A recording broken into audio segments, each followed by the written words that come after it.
तोरा से लगली अब हम दिल बुझने न दिलावा के फिर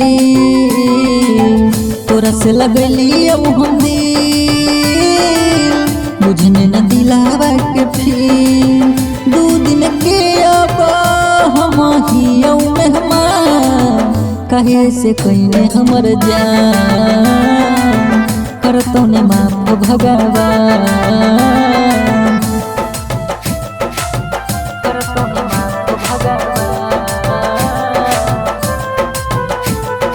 माँ जगदम्बा रिकॉर्डिंग स्टूडियो बिहार शरीफ।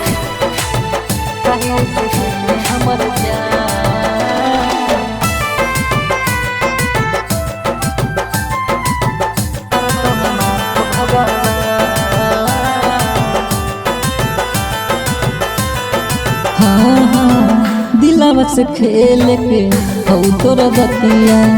यही सोची सोची हम हटो छतिया जान गे दिलावा से खेल के हो तोरा बतिया यही सोची सोची हम हटो छतिया देखे गने जखम जो रोते रोते हो जाहू भोर देखे गने जखम जो रोते रोते हो जाहू भोर घुट घुट के आबा हमर निकलौ पारा कहे से कइने हमर जान करतो ने माफ भगवान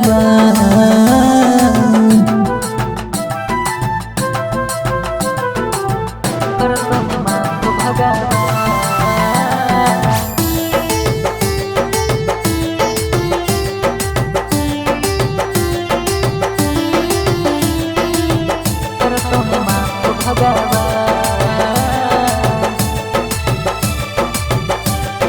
जान गे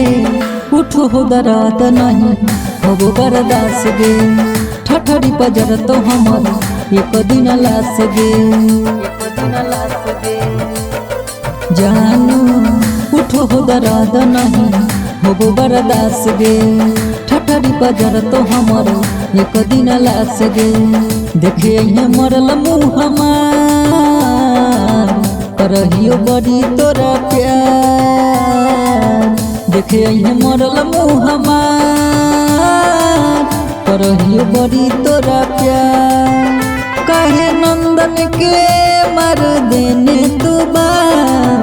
कहे से कइने हमर जान